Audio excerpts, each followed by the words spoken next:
Have you ever met someone who walks into a room and instantly grabs attention, not because they're loud, flashy, or trying too hard, but because there's something about them that feels effortlessly magnetic? That's silent attractiveness. It's not about being the center of attention. It's about commanding respect and admiration without saying much. But here's the uncomfortable truth. Most people will never have it. Why? Because they spend their lives begging for scraps of validation, burning themselves out trying to be seen, while ignoring the quiet strength that tears through the noise without making a sound. True presence isn't built on tricks.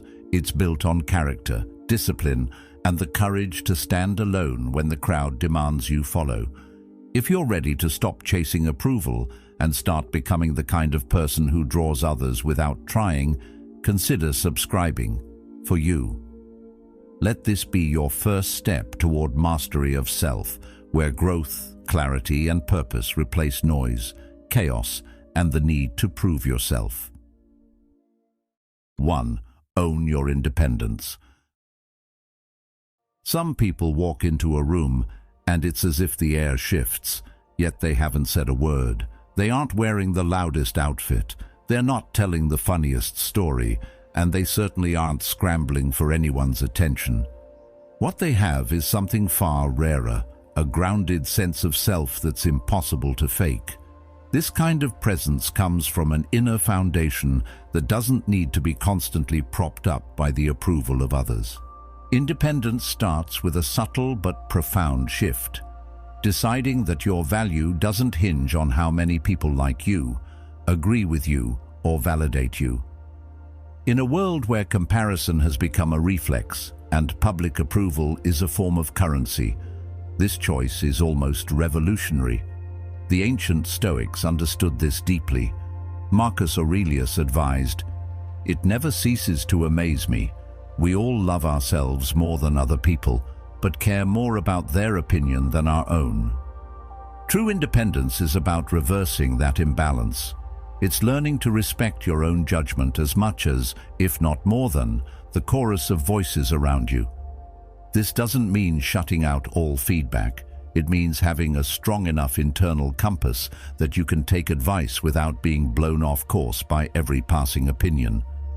Living on your terms doesn't require grand, dramatic gestures. In fact, it usually begins with quiet, deliberate actions that gradually strengthen your confidence. Maybe you start by making small choices without immediately asking for someone else's approval. Order the dish you actually want at a restaurant without checking what others are getting. Wear the jacket you love, even if it's not in style this season. Spend a weekend doing something that excites you instead of something you think you should be doing to appear busy or successful. But here's the thing about independence. It's not the absence of connection. People often mistake self-reliance for a refusal to let others in, but that's not strength. It's fear disguised as pride. Real independence means you can be deeply connected without being dependent. You can enjoy companionship without clinging to it. You can take someone's perspective into account without letting it replace your own. Seneca said, "He who is brave is free." That bravery comes from trusting that you can stand alone if needed, which paradoxically allows you to engage more authentically with others. You're not in relationships because you need someone to complete you. You're in them because you choose to share your already complete self. To get there, you have to be willing to spend time with yourself, not out of loneliness, but out of genuine interest. For some, that might mean sitting in silence for 10 minutes a day to reflect on how they're feeling. For others, it could be taking themselves out for a coffee or a solo walk without the distraction of music or podcasts. At first, you might feel restless. That's natural. We've been conditioned to fill every gap with noise, to avoid confronting our own thoughts. But the more you practice being alone with yourself, the more you realize that solitude isn't empty. It's a space where clarity grows. Epictetus put it plainly, Freedom is the only worthy goal in life. It is won by disregarding things that lie beyond our control. When you become comfortable in your own company, you stop trying to control how others see you, and you begin to focus on what you can control: your actions, your mindset, your principles. This doesn't happen overnight. Building independence is like strengthening a muscle. It requires consistent use and a willingness to push through discomfort. And yes, there will be moments when doubt creeps in. You might make a decision that others question. You might feel the sting of disapproval from people whose opinions you once valued. This is where the Stoic mindset becomes your shield. Remember that no one's approval can protect you from life's challenges, and no one's disapproval can strip you of your integrity unless you hand it over willingly. The French philosopher Michel de Montaigne once wrote, "The greatest thing in the world is to know how to belong to oneself." That's the quiet truth at the heart of independence. You belong to yourself first. A truly independent person also knows that life isn't about constant resistance. You don't have to prove your strength in every interaction. Sometimes it's about quietly following your own path while letting others follow theirs. Think about a mountain. It doesn't need to shout its height or defend its presence. It simply stands, unshaken by storms or seasons. In the same way, when you live by your values, your stability becomes evident to those around you. You'll notice that people start to treat you differently, not because you demanded respect, but because your composure, clarity, and self-trust naturally command it. This is what makes independence magnetic. Of course, this kind of independence requires honesty, the kind that forces you to ask hard questions. Am I living the life I truly want, or the life others expect me to live? Do I say yes out of genuine desire, or out of fear that saying no will cost me approval? Am I making choices because they align with my principles, or because they make me look good to others? These aren't comfortable questions, but they're necessary ones. In practicing independence, you'll find that you naturally attract a different kind of attention. Instead of chasing people, you'll notice them gravitating toward you, not because you're trying to impress them, but because they can sense your groundedness. There's an unspoken allure in someone who doesn't need the room's energy to feel alive, who isn't swayed by every opinion, and who can enjoy their own company without apology. In a culture addicted to noise and constant display, your calm self-assurance becomes a rare and valuable currency. And here's the irony: the more you live for your own approval instead of everyone else's, the more respect you tend to earn. People trust those who know where they stand. They're drawn to those who make decisions without hesitation, not because they're stubborn, but because they've done the work of understanding themselves. You don't have to tell anyone you're confident. They'll feel it. You don't have to announce your independence. It will show in the way you walk, in the way you listen, in the way you say no without guilt and yes without resentment. So start small. Take yourself somewhere you've always wanted to go. Make one decision today without asking for input. Spend an hour alone without filling the silence. Pay attention to how it feels to rely on your own judgment, to stand in your own certainty. These are the small seeds from which deep independence grows. And when it does, it becomes a part of you that no one can take away. Because at the end of the day, independence isn't about pushing the world out. It's about building yourself up from the inside so that the world's noise can't knock you down. It's about cultivating the kind of self-trust that allows you to move through life with quiet strength. And as the Stoics, the philosophers, and the psychologists all agree, that's the kind of power that lasts. Once you have it, you'll never need to chase respect again, because it will follow you wherever you go. 2. Master silent elegance. There's a certain kind of presence that doesn't need to announce itself. yet it lingers in people's minds long after you've left the room. It's not the kind that comes from flashy clothes, dramatic entrances, or dominating every conversation. No, it's subtler than that, deeper than that. It's the quiet way someone carries themselves, the way they seem unshaken by chaos, the way they hold space without competing for it. This is what I call silent elegance, a power that can't be faked because it comes from the inside out. Silent elegance is built on three main pillars: composure, intentional movement, and mindful interaction. Composure is the foundation. It's the ability to remain steady regardless of what's going on around you. The Stoics saw this as one of the highest virtues. Marcus Aurelius wrote, "You have power over your mind, not outside events. Realize this, and you will find strength." When you carry yourself with composure, it's as if you're telling the world, "I am grounded, I am steady, and I am not easily swayed." That alone is magnetic. People notice when someone isn't rattled by every shift in the conversation, every awkward pause, or every unexpected turn of events. The next pillar, intentional movement, is about how you physically show up in the world. You don't have to be rigid or overly formal. In fact, stiffness is the enemy of elegance.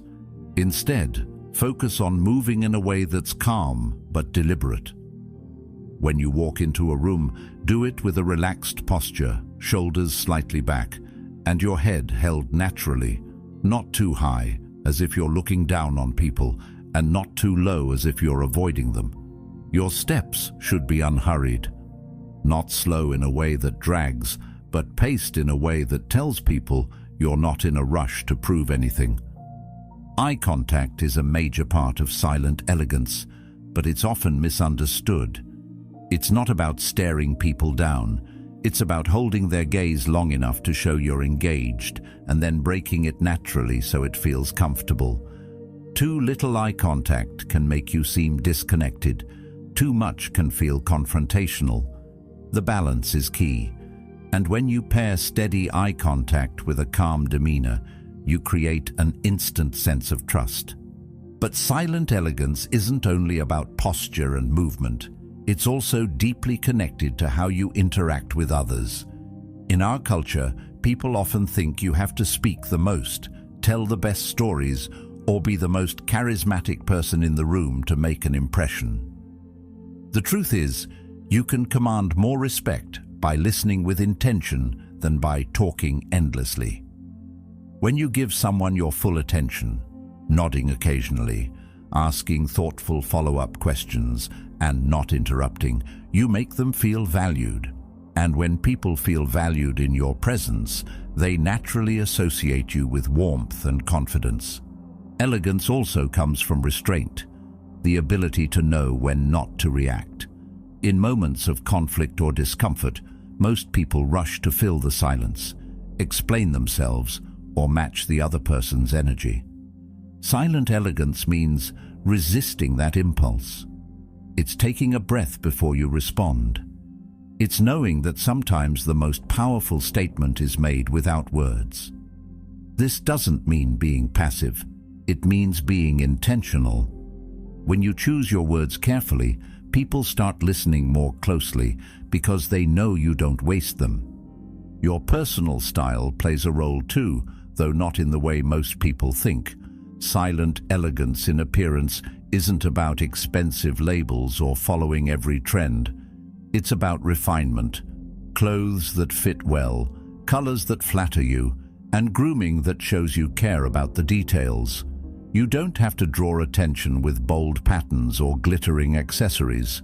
In fact, minimalism often speaks louder. The Stoics would call this living in harmony with nature, choosing what serves your purpose, not what distracts from it. Just as Marcus Aurelius advised against unnecessary luxury, silent elegance in style is about wearing what enhances your presence, not overshadows it.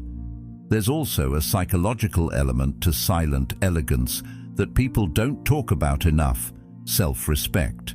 You can't fake elegance if you don't respect yourself. because it will eventually show in the way you carry yourself.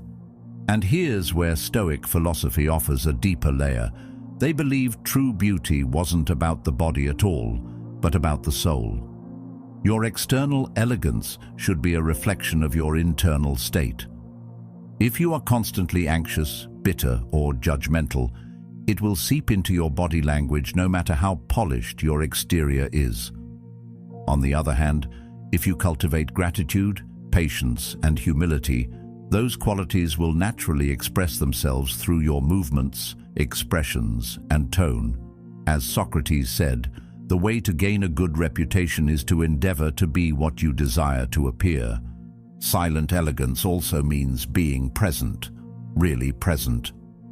It means when you're with someone, you're not half listening while planning your next move or scrolling through your phone. You're fully there, absorbing the moment. This is rare today, which is why it's so impactful. People are drawn to those who make them feel like they are the only person in the room. That's not something you can fake. It's a byproduct of slowing down and choosing to be mindful. Of course, all of this takes practice. The first step is awareness. Pay attention to how you enter a room, how you hold yourself, and how you respond to others. Ask yourself, am I rushing? Am I fidgeting? Am I speaking just to fill the space? Then, little by little, begin to make adjustments. Stand a little taller. Speak a little slower. Pause before you answer. Small changes compound over time, and soon they become your natural way of being. And remember, elegance isn't perfection. In fact, trying to appear perfect often destroys the very quality you're trying to cultivate. People connect with those who are graceful yet human, confident but approachable. The Japanese concept of wabi-sabi teaches that there is beauty in imperfection, and Stoic philosophy agrees. Your value is not diminished by flaws as long as you carry them with humility and composure. In the end, mastering silent elegance is less about learning to look elegant and more about learning to be elegant. It's about bringing your best self into every space, not to prove anything, but because it's who you are. When you walk with intention, listen with care, and move through the world with calm self-assurance, you send a silent message that people can feel even if they can't put it into words. And that's why silent elegance lasts. It doesn't depend on trends, money, or constant attention. It comes from you, and it stays with you no matter where you go. 3. The subtle signature scent. There are moments in life when a memory clings to you, not because of what someone said, but because of how they made you feel. And sometimes that feeling comes from something as simple as their scent. You might not even notice it at first. It lingers subtly, a whisper in the air, attaching itself to a moment, a conversation, or an encounter. Then, days or even years later, you catch that same fragrance somewhere else, and suddenly, you're right back in that memory. That's the quiet power of a signature scent. It's not just perfume or cologne, it's a silent calling card, a part of your presence that speaks long after you've walked away. The beauty of a subtle signature scent lies in its restraint. Too much, and it overwhelms. Too little, and it disappears before it has a chance to leave an impression. The sweet spot is a fragrance that feels like an extension of who you are, clean, refined, and distinctively yours. This doesn't mean you have to spend a fortune on high-end brands. It means being intentional about the details. Just as the Stoics believed in aligning your outer actions with your inner values, your scent should align with the image and energy you want to project. Marcus Aurelius once wrote, "The soul becomes dyed with the color of its thoughts." I'd add that your presence, scent included, becomes tinted with the quality of your choices. The fragrance you choose is one of those choices, a reflection of the care you take in presenting yourself to the world. But here's where many people misunderstand. Choosing a signature scent isn't about impressing others, it's about self-respect. It's about knowing that when you step into a room, every part of you, even the invisible parts, is in alignment. A well-maintained personal scent signals attention to detail. It shows that you're intentional, that you understand the little things aren't so little after all. Fragrance works on a deeper, almost primal level. Our sense of smell is directly connected to the brain's limbic system, the part that governs emotions and memory. That's why certain scents can instantly transport us back to a moment or a feeling. Epictetus once taught, "First say to yourself what you would be, and then do what you have to do." If you want to be remembered as someone calm, refined, or energizing, your scent can help anchor that impression in people's minds. When you choose it intentionally, it's no longer random. It becomes a silent signature of your character. Your signature scent doesn't have to be something obvious or heavily perfumed. In fact, some of the most attractive scents are barely noticeable, blending so naturally with you that people can't quite pinpoint what it is. They just know they want to be near it. Think fresh laundry, clean skin, subtle notes of wood, citrus, or spice. These kinds of fragrances invite people in without overpowering them. Seneca once wrote, "Simplicity is the ultimate sophistication." That wisdom applies perfectly here. Your scent should enhance, not distract. Of course, scent is only one part of the equation. It's a reflection of your overall personal care, which is where many people miss the mark. No fragrance can cover for poor hygiene, unwashed clothes, or neglecting the basics. A signature scent works best when it's the final touch on a foundation of cleanliness and grooming. It's like adding a subtle frame to a well-painted picture. It highlights what's already there, rather than trying to mask flaws. Socrates put it beautifully, "Be as you wish to seem." If you wish to seem elegant, disciplined, and composed, start by being those things in your daily habits. Your scent will simply echo them. Creating a signature scent for yourself is also an act of self-awareness. It requires you to ask, what feeling do I want to leave behind when I'm no longer in the room? Do I want to project warmth and comfort, freshness and clarity, strength and mystery? Once you identify that, you can find a scent that supports it. The Stoics often spoke of living in harmony with nature, and in this context, it means choosing something that feels authentic to your natural energy, not something that feels like you're wearing a mask. And remember, your scent isn't only about perfume or cologne. It's also in the soap you use, the detergent you wash your clothes with, even the subtle aroma of your hair products. All of these work together to create your overall presence. Think of them as different instruments in a symphony, blending to create one distinct sound, or in this case, one distinct impression. Michel de Montaigne once said, "The greatest thing in the world is to know how to belong to oneself." A signature scent is part of that belonging. It's choosing something that feels like home to you, so that when others encounter it, they're meeting the truest version of you. There's a psychological edge to all this too. When you know you smell good, when you've taken the time to choose and apply your scent with care, you carry yourself differently. You move with more confidence, you interact with more ease, and you project a subtle assurance that people pick up on, even if they can't articulate why.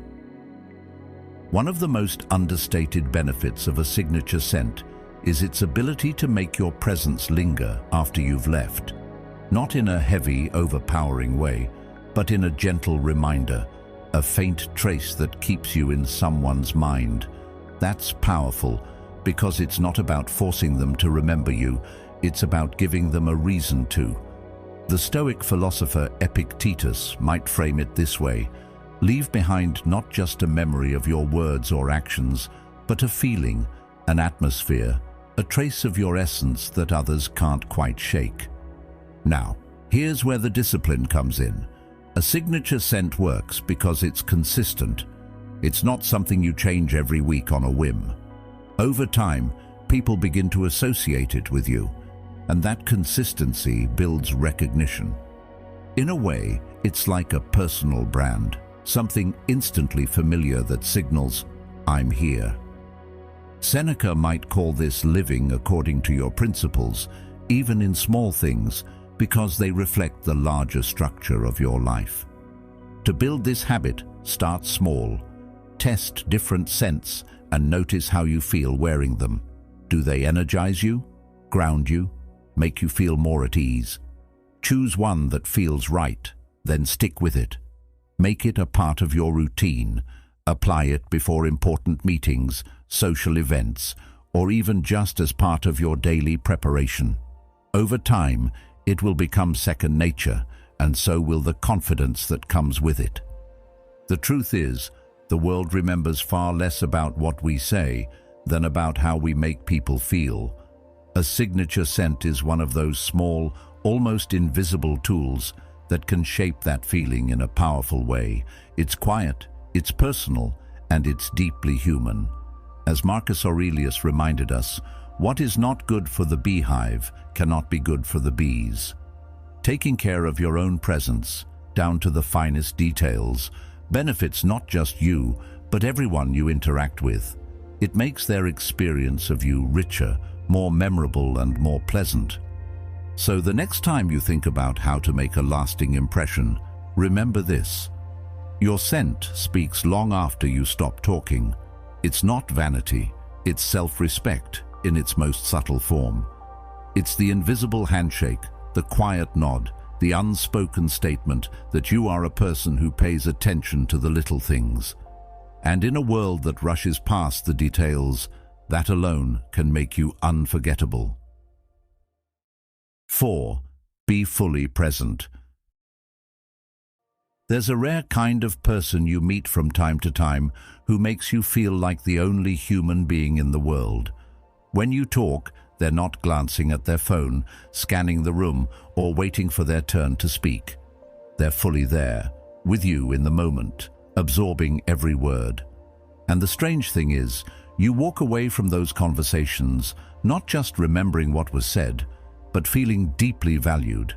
That is the quiet magic of being fully present. In a time when distraction is the norm, presence has become one of the most magnetic and unforgettable qualities a person can have.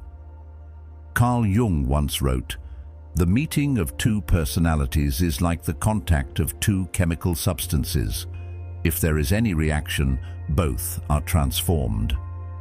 Presence is the catalyst for that transformation. It's the unspoken signal that says, "I see you, you matter." The truth is, presence isn't complicated, it's simple.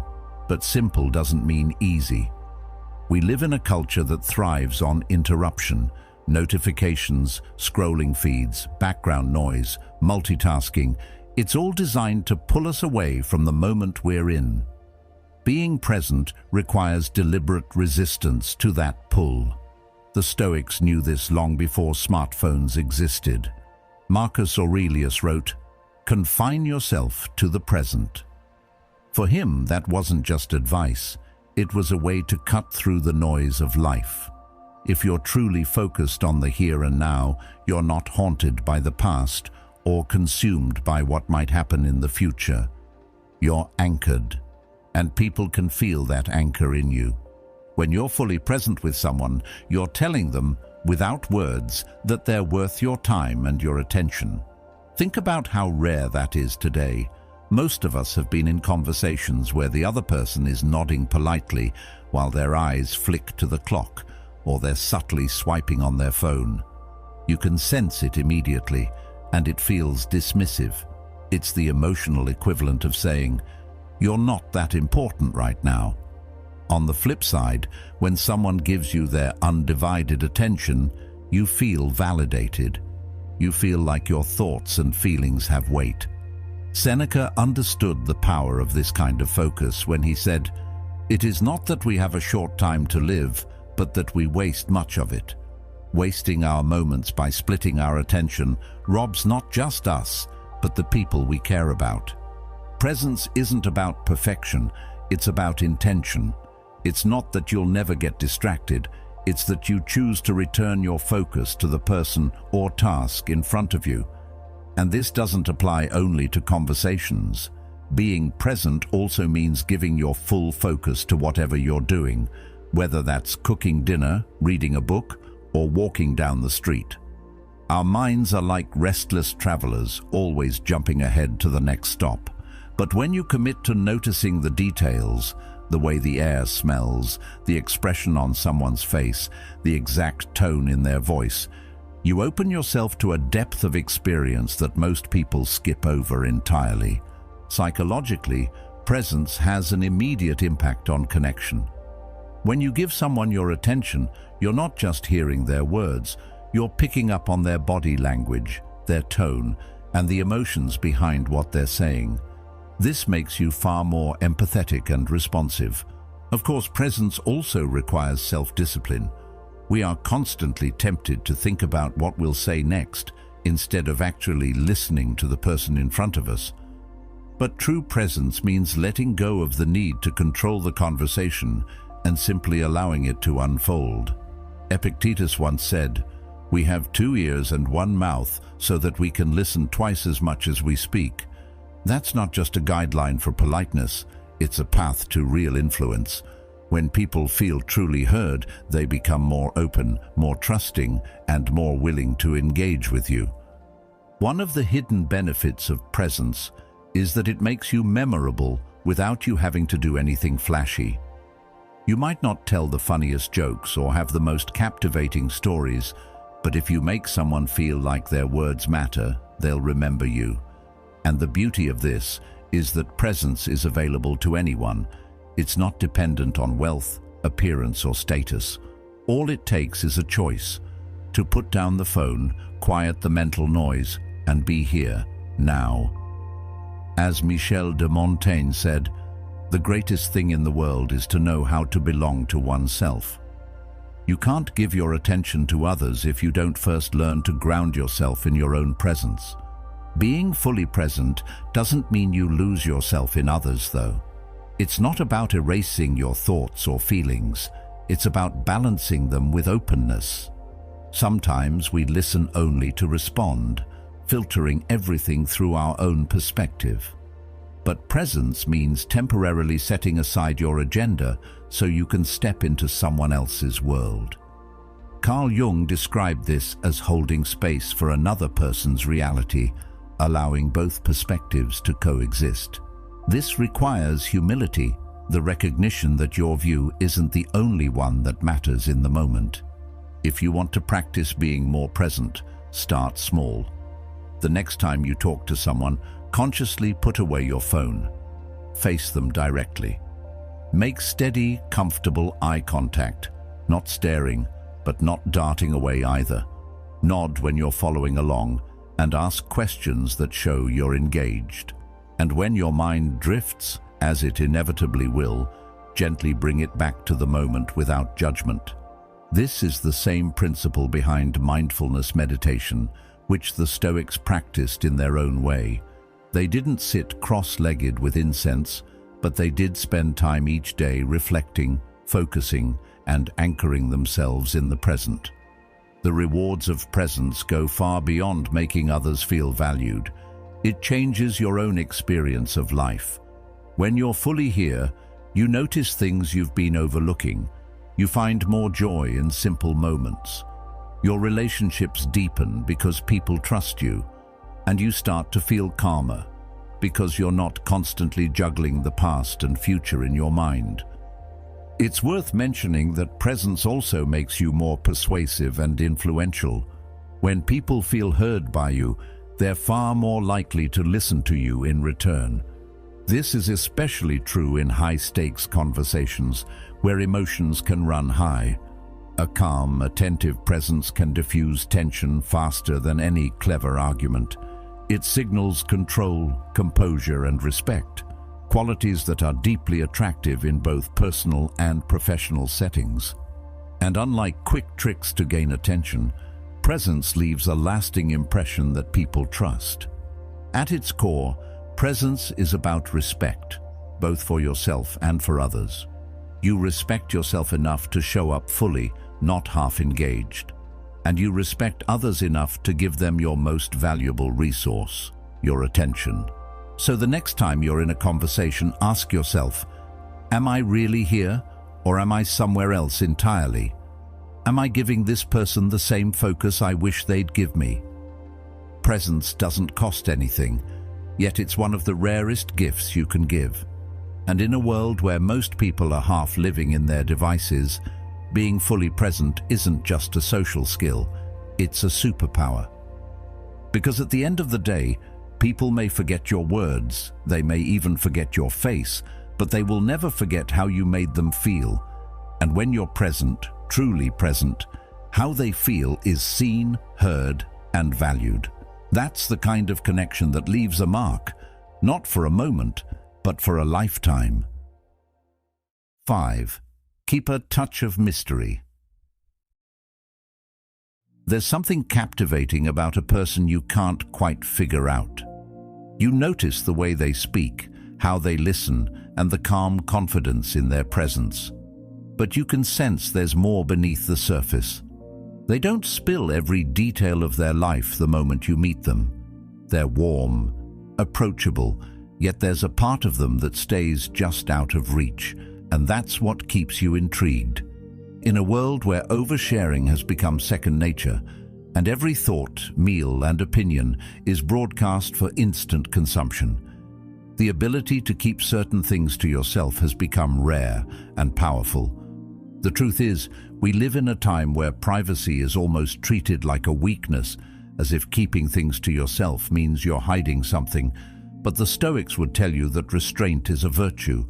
Epictetus said, "Be silent for the most part, or speak only what is necessary and in few words." This wasn't advice to be cold or distant. It was about valuing the weight of your words and the moments you choose to share. When you leave space for people to wonder, you invite them to pay closer attention. They lean in, they ask questions, they think about you after you've left the room, because you've given them just enough to make them curious without satisfying it entirely. Mystery isn't about manipulation. It's not about playing games or making people chase you out of frustration. It's about self-respect. It's knowing that not every part of you needs to be on display for public consumption. You can share your personality, your humor, your ideas, without giving away every chapter of your story in the first conversation. Keeping a touch of mystery also makes your actions more impactful. When you speak less about your plans and goals, your results become your statement. There's an old piece of wisdom often echoed in philosophy: let your actions speak for themselves. Marcus Aurelius wrote, "Waste no more time arguing about what a good man should be one." In the same way, you don't need to tell the world what you're doing every step of the way. Simply do it. When the outcome is visible, it carries far more weight than constant updates along the journey. Think about it in terms of storytelling. The most engaging books and films don't reveal everything in the first chapter. They give you pieces, a hint here, a foreshadowing there, so you're compelled to keep going. You too are telling a story through how you live and interact. If you hand someone the entire plot immediately, there's nothing left for them to discover. But if you allow them to experience your depth gradually, each new layer becomes a moment of intrigue. As the philosopher Blaise Pascal once wrote, "We are generally the better persuaded by the reasons we discover ourselves than by those given to us by others." When people uncover things about you in their own time, they feel more invested in knowing you. This doesn't mean you become secretive to the point of isolation. Mystery isn't about shutting people out. It's about setting boundaries for what you choose to share and with whom. There's a quiet strength in being able to hold something just for yourself. In a sense, you're protecting the sacredness of certain parts of your life. The Stoics called this living in accordance with nature, not giving everything away to the winds of public opinion, but keeping your inner life rooted and untouchable. Social media has blurred these lines for many people. It's easy to believe that the more you post, the more real or authentic you seem. But authenticity doesn't mean oversharing. It means being genuine in what you do share, while keeping some things just for you. Michel de Montaigne put it well when he said, "We can be knowledgeable with other men's knowledge, but we cannot be wise with other men's wisdom." Your wisdom, your personal experiences, thoughts, and feelings doesn't have to be on display at all times for it to be real. In fact, sometimes it grows stronger in silence. One of the unexpected benefits of maintaining mystery is that it builds respect. When you're not constantly explaining yourself, you signal confidence. You're saying, "I don't need everyone to understand me for me to be okay with who I am." This is a quality people admire, even if they don't consciously articulate it.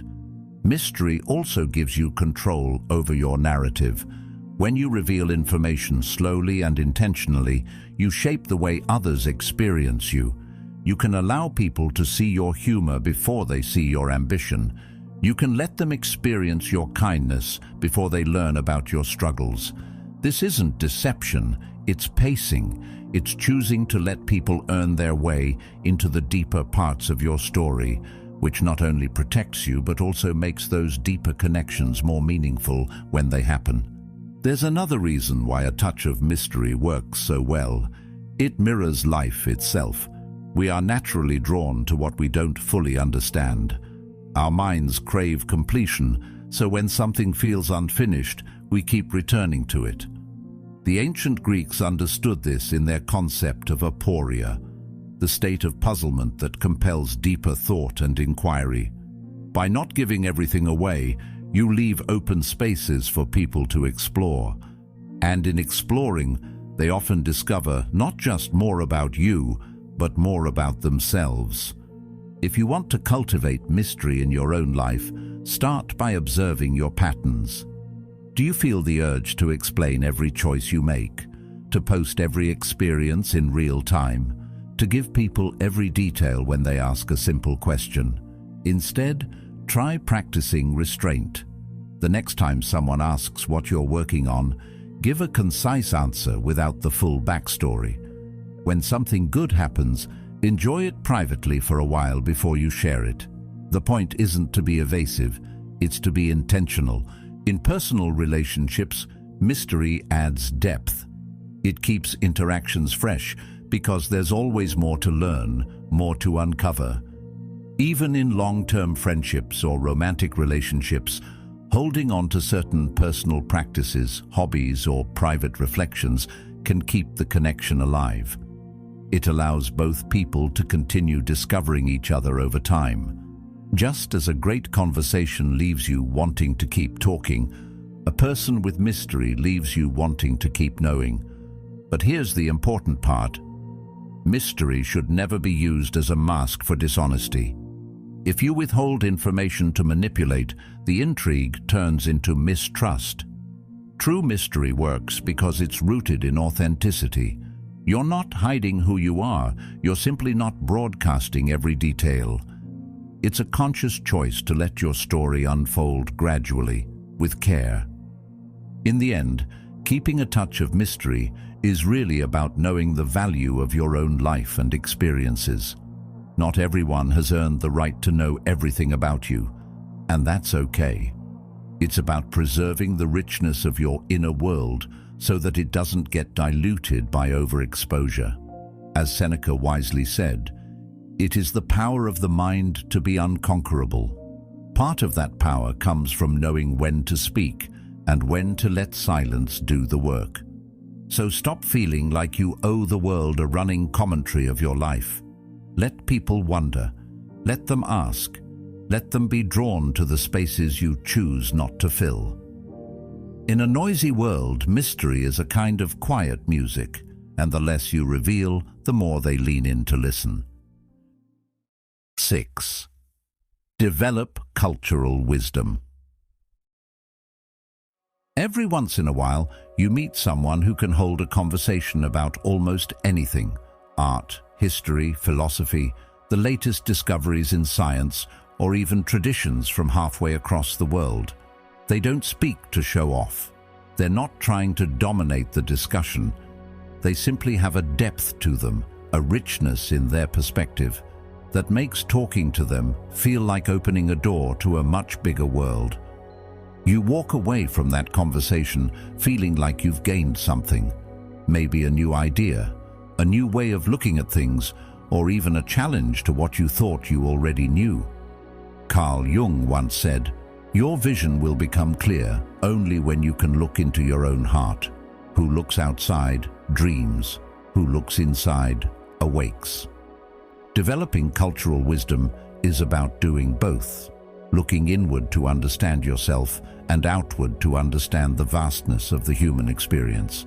The truth is, many people stay in their own small bubble. They talk about the same topics, with the same people, in the same ways. There's nothing wrong with familiarity, but the danger is becoming narrow-minded without realizing it. The Stoics understood the importance of widening one's view. Marcus Aurelius wrote, "The universe is change.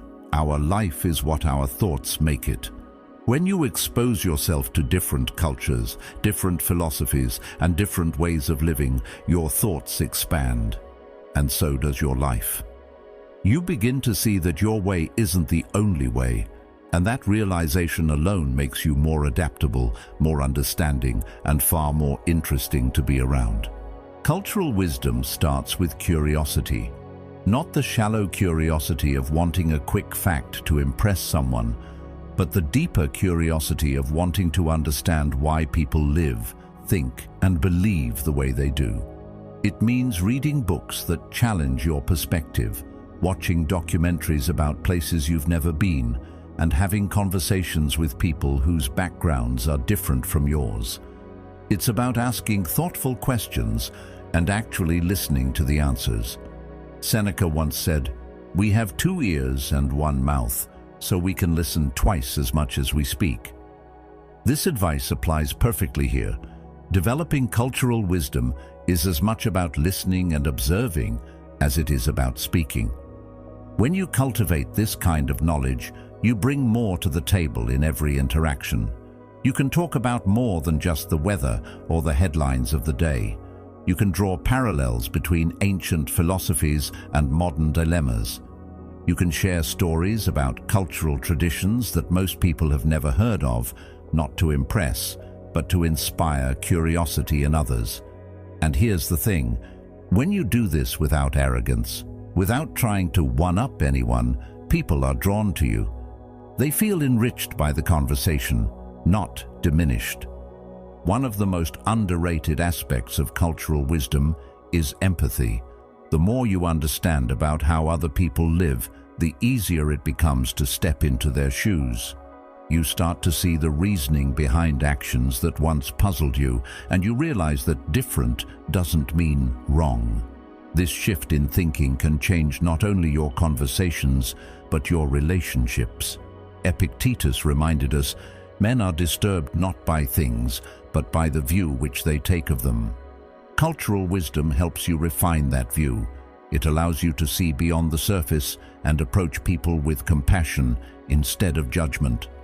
Of course, developing cultural wisdom doesn't happen overnight.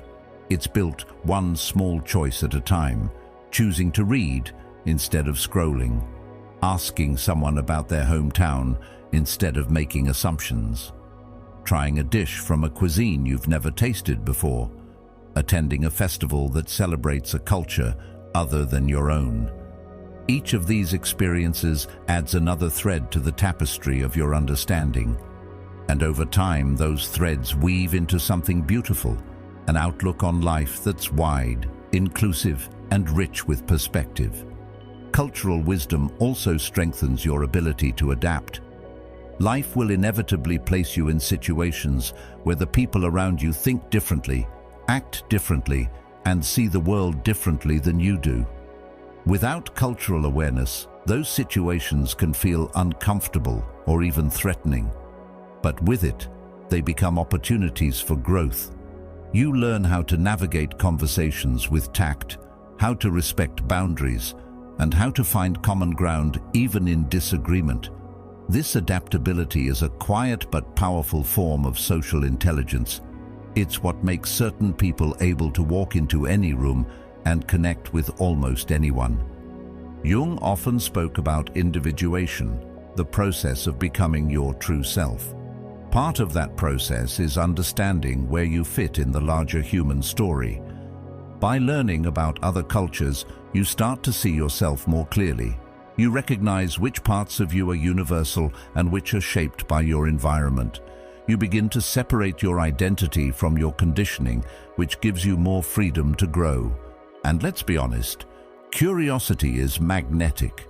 People want to be around those who are genuinely interested in the world. It makes them feel like you might also be genuinely interested in them. The energy you bring into a conversation when you're curious is different. It's lighter, more open, more engaging. You're not just waiting for your turn to talk, you're exploring the topic together. That's when real connection happens. It's worth mentioning that developing cultural wisdom also keeps your mind sharp. When you expose yourself to new ideas, you're essentially exercising your brain. You're making connections between seemingly unrelated concepts, and that kind of mental flexibility has benefits far beyond social situations. It can help you solve problems more creatively, approach challenges from new angles, and even find meaning in unexpected places. As Marcus Aurelius advised, look beneath the surface. Let not the several quality of a thing nor its worth escape you. The habit of looking deeper is the essence of wisdom, cultural or otherwise. So how do you start? Begin by expanding your inputs. If you only read one genre, branch out. If you only watch shows in your own language, try foreign films. Talk to people you normally wouldn't. Ask open-ended questions and be okay with not knowing the answer right away. And most importantly, resist the urge to immediately judge what's different from you. As Socrates said, the only true wisdom is in knowing you know nothing. That mindset keeps you open, keeps you learning, and keeps you humble.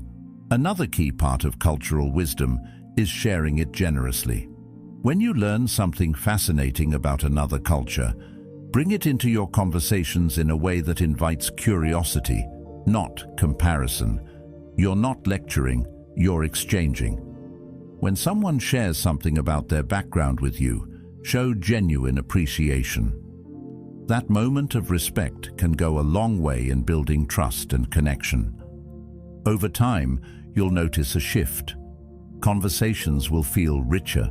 You'll have more to contribute without dominating the discussion. You'll start to see patterns in human behavior that transcend borders and languages.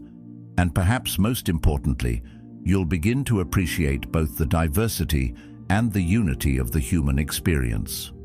This is what the Stoics meant when they spoke of being a citizen of the world, a cosmopolitan.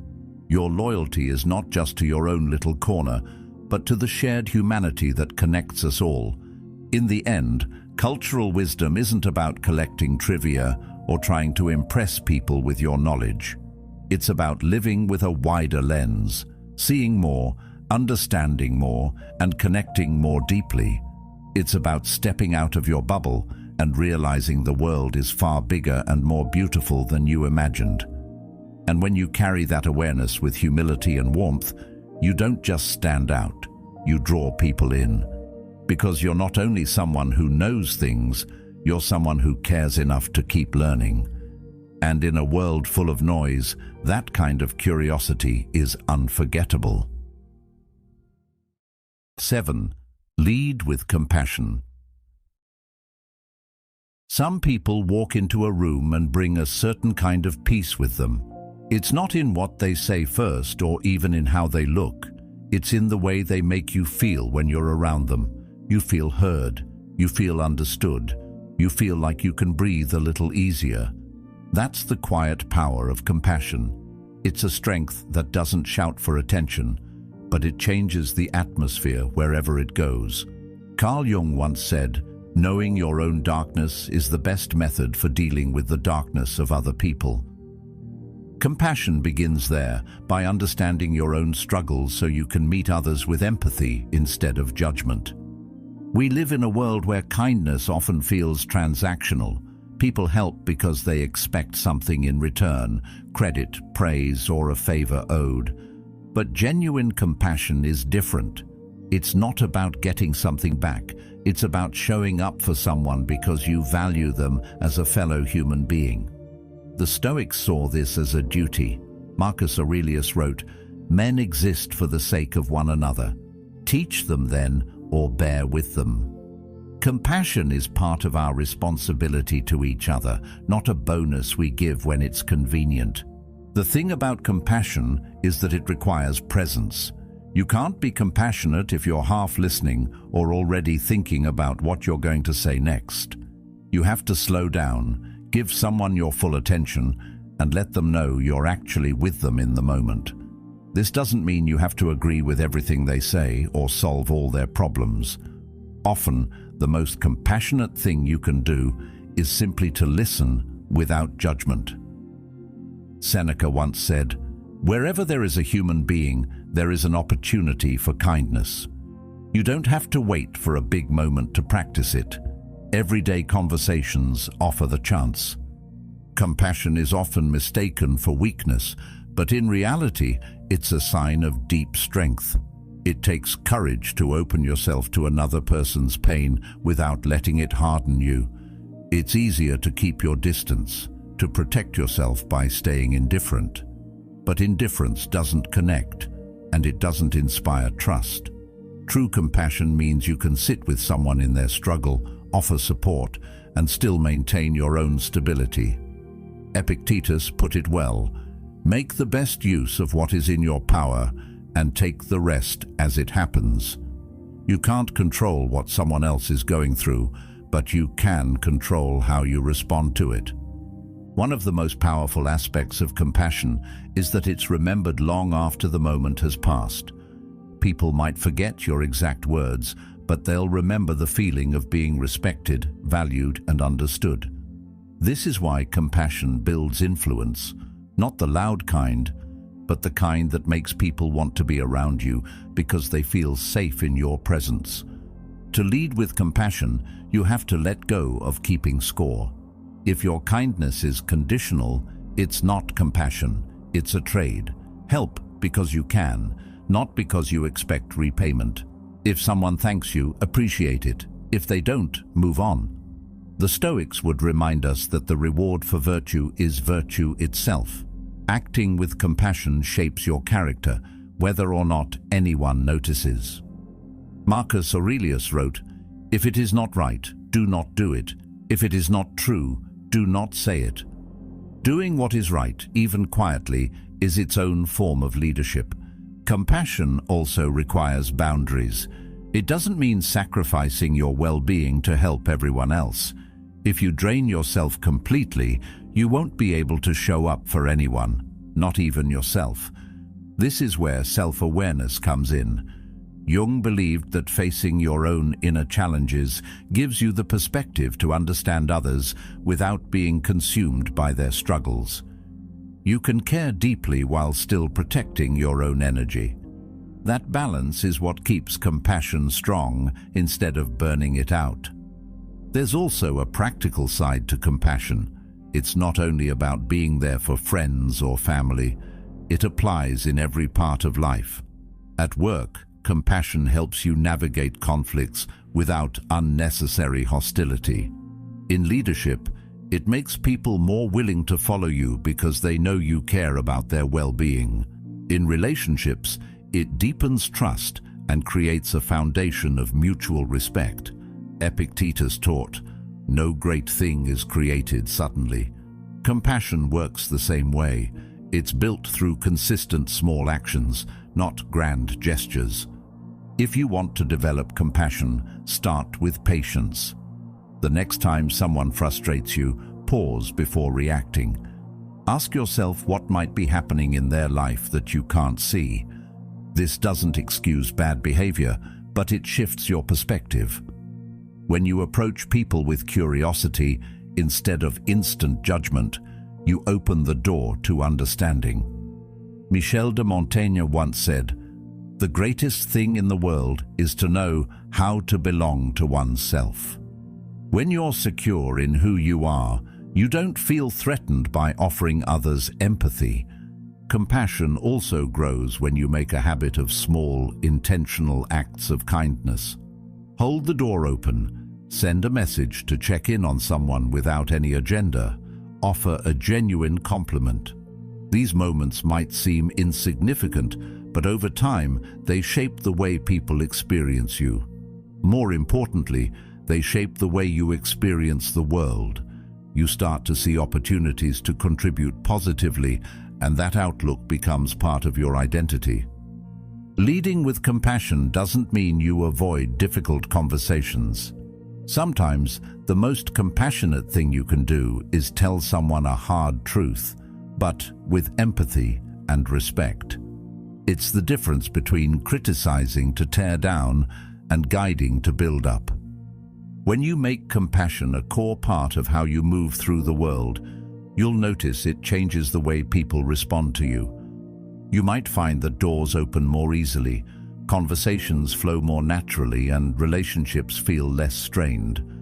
People gravitate toward those who make them feel valued, and compassion is one of the most reliable ways to create that feeling. And just as importantly, it changes how you see yourself. You begin to take pride, not in how much you've gained, but in how much you've given without expecting anything in return.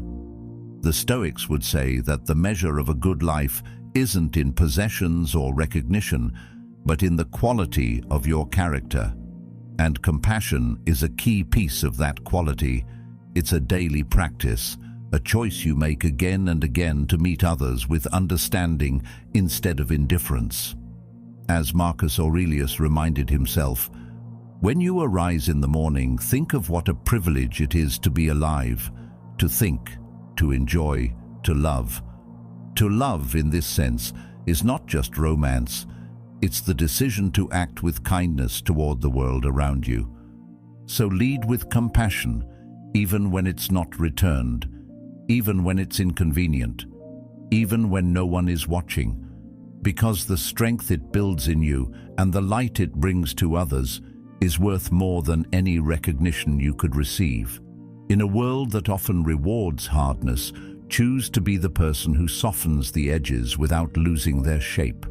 People may forget many things about you, but they will never forget how you made them feel. And that is a kind of leadership that never fades.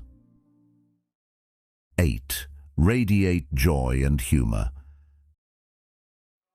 There's something magnetic about a person who can walk into a room and instantly lift the energy, not by demanding attention, but by bringing a sense of ease with them. You know the type. They have this calm, warm presence that makes you feel lighter just being near them. They can laugh at themselves without a hint of insecurity, and they know how to find moments of light even when life is far from perfect. It's not forced. It's not the exhausting, always-on kind of cheerfulness that feels fake.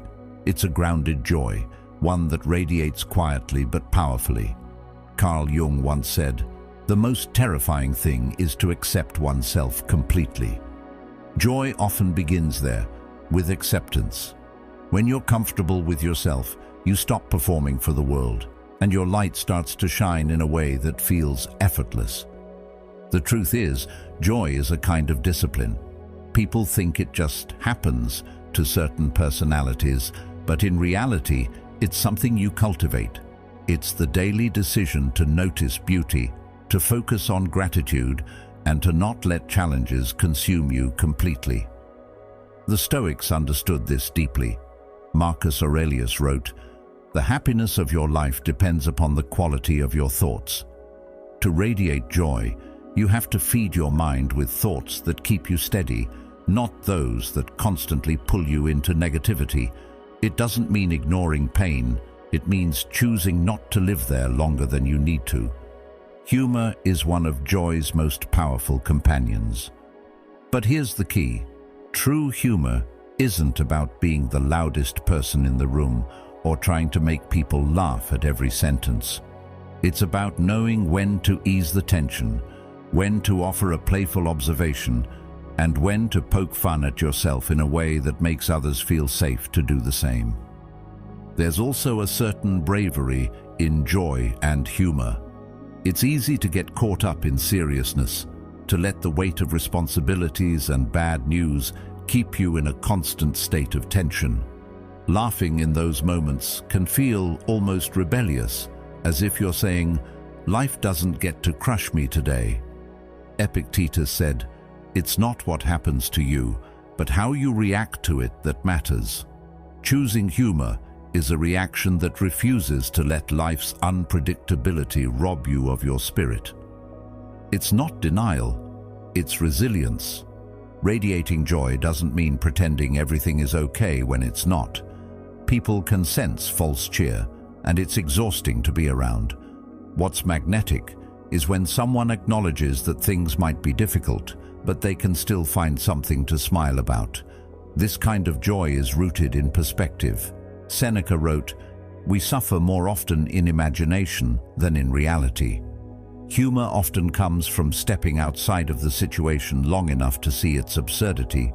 Once you do, it becomes easier to laugh, and that laughter has a way of making the problem feel smaller. The beautiful thing about joy is that it's contagious. The energy you bring into a room either lifts others or drags them down. We've all felt it, the relief when someone walks in with lightness, or the heaviness when someone enters with nothing but complaints. When you radiate joy, people want to be near you, not because you're perfect, but because you make the space around you feel better. That's influence without force. Humor, especially self-deprecating humor, can also be a bridge between people. When you can laugh at your own mistakes without spiraling into shame, you show others that it's safe to be human around you.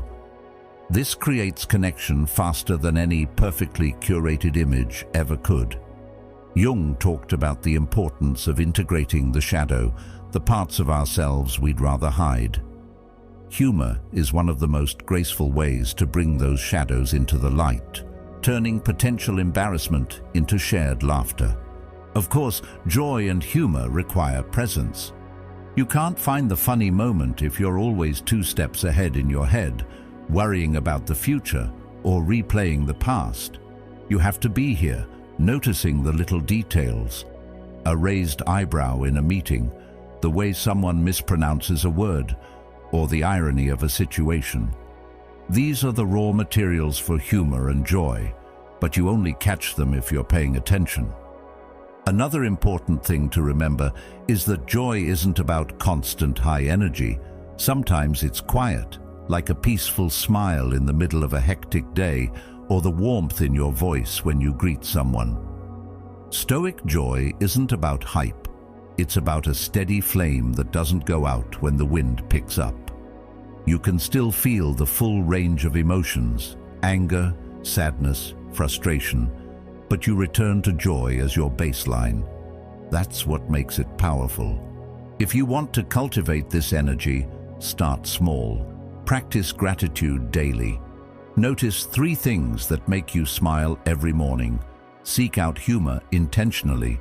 Watch a funny movie, read a witty author, or spend time with people who make you laugh without effort. And just as importantly, be that person for others.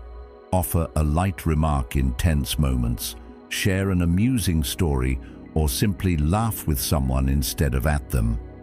Emerson once said, "To laugh often and much, to win the respect of intelligent people and the affection of children, this is to have succeeded." Joy is part of that success. It's worth noting that humor can be incredibly healing. Laughter releases tension in the body, lowers stress hormones, and even strengthens the immune system. But on a social level, it does something deeper. It creates bonds. When you share a genuine laugh with someone, you create a shared memory, a tiny moment of unity that says, "We're in this together." Those moments accumulate, and before you know it, your relationships feel stronger, your environment lighter, and your own heart a little less heavy. There's also an element of leadership in joy. People look to those who can hold steady in difficult times, and joy is a form of steadiness. It's a message that says, we can handle this, and we can still enjoy life while we do. Leaders who use humor effectively tend to build more trust and loyalty because they make challenges feel more manageable. They're not dismissing the problem. They're reminding everyone that the problem doesn't define them. Ultimately, radiating joy and humor is about making a choice every day. It's about deciding to bring light instead of darkness, to lift instead of weigh down, to connect instead of isolate. It's not about ignoring reality, it's about refusing to let reality steal your ability to enjoy life. As Epictetus would remind us, we can't control everything that happens, but we can always control the energy we bring to it. So, laugh at yourself when you spill your coffee. Smile at the stranger in the elevator. Share the ridiculous story about the time you made a complete fool of yourself. Let people see that you can find joy in the ordinary and humor in the chaos. Because the truth is, the world needs more people who can carry joy like a lantern, steady, warm and bright enough to make the path a little lighter for everyone around them. And when you become that person, you'll find that people don't just enjoy your company, they're drawn to it. They want that light in their lives. And that's a kind of presence that speaks louder than any words ever could.